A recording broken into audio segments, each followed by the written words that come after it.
Greetings one and all to the Demon's Comic Book Corner, as it's my favorite time of year, Christmas time.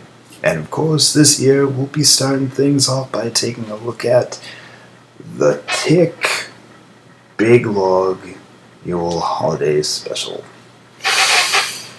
Enjoy.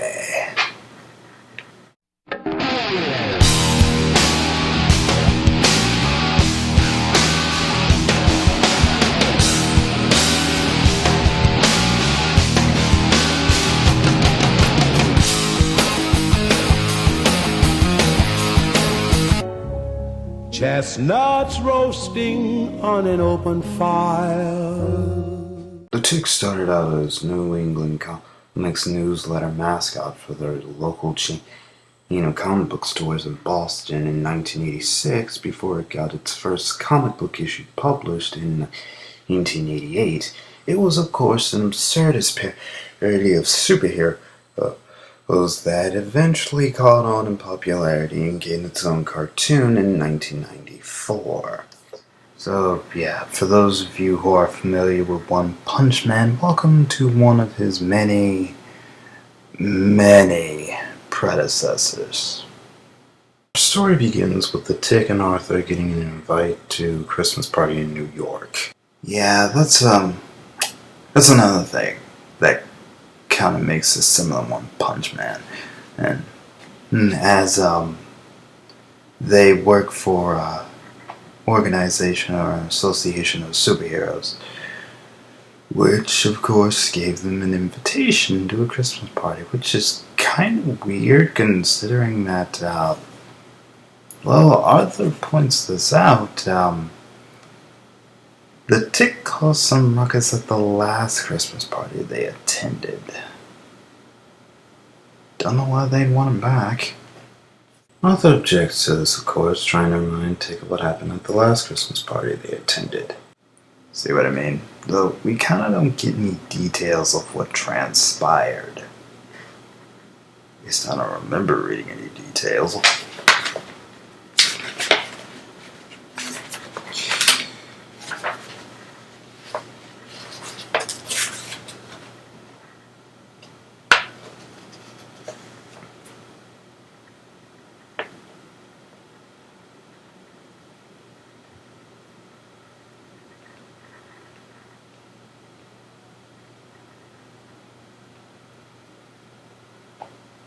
Nope, no details whatsoever. No details whatsoever. Okay, fine. So after some mild convincing from the Tick, they then set out to the Heroes Christmas Party organization in New York. We then cut to a villain salesman store. The salesman is making a pitch to a guy in a Tick costume. Here's where I kind of made a faux pas because of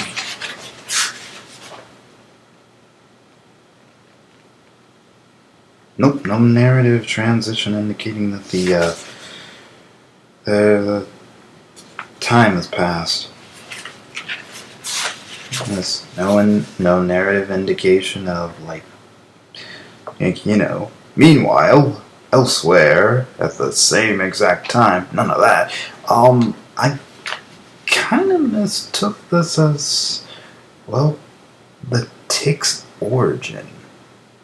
Or at least something that happened in his early years when, this ain't the Tick. It's a different guy named Barry, who, long story short, he started out as the Tick, or at least that was his alias up until he did something that got pretty much his name and his license revoked, and basically caused the committee to hand over pretty much all of his tech and lair to the Tick and Arthur. That's the gist of it anyway. So yeah, the Tick, quote unquote, arrives at the Christmas party before making a run-in with the actual Tick, who then asks him how he's doing before he says he's fine. The Christmas party is then interrupted by a communist-themed villain referring to himself as the Red Scare. Really? The Red Scare. For the record, people, this was published in 1999 when, communism was long since abolished in Russia by that point.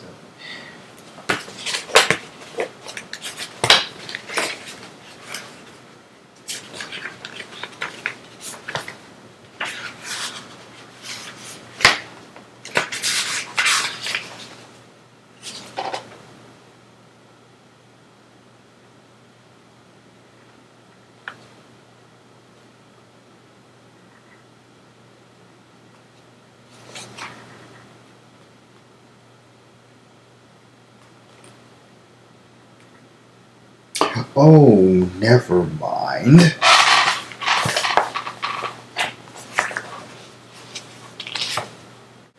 He's aware of that.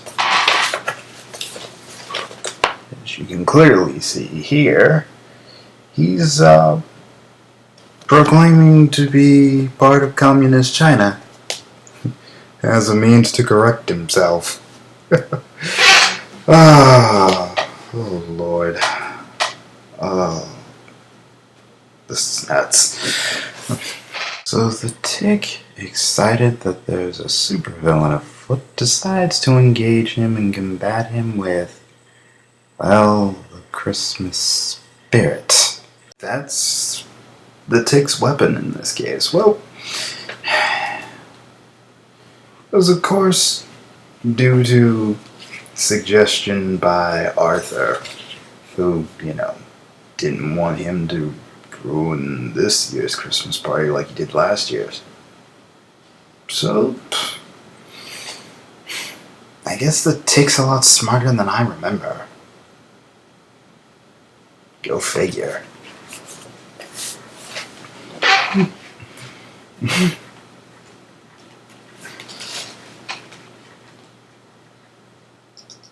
The Tick rambles on about the joy and meaning of the Christmas season in hopes of distracting both Barry and the Red Scare, and surprisingly enough, it works. It's a little more effective than one would expect, as it turns out that his rambling starts to affect the Red Scare. Wow. Yeah, I'm sorry, but from what I understand, Christmas isn't a thing in communist countries. I could be wrong, though. I know for some reason, well, even to this day, only a small portion of Russians celebrate it. Not sure why. And what happened then? Well, in communist China, they say that the Red Scare's small heart grew 3 sizes that day. Sorry, I couldn't resist. So with Barry and the Red Scare defeated, our comic ends with the Tick apparently getting a bomb for Christmas. Huh. Okay then, I guess there are times when you just can't get rid of a bomb. And that concludes the Tick's big Yule log special. The first one, anyway. Yeah, there are apparently 2 more of these, and this is the only one I have. But, what do I think of it? Lord. I'm a sucker for anything Christmas related, I'm sorry. I really enjoyed this. It's a little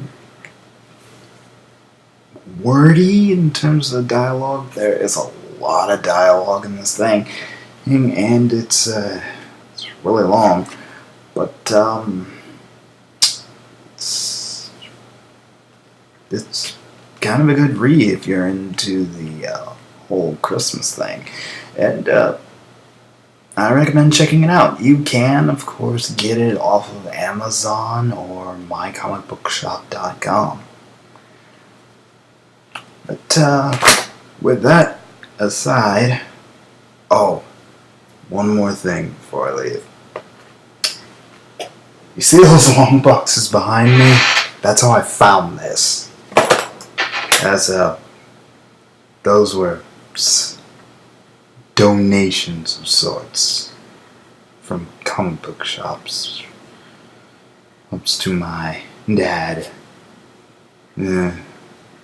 And now I'm stuck with them. But yeah, I recommend tracking this down and I'll finish off the year with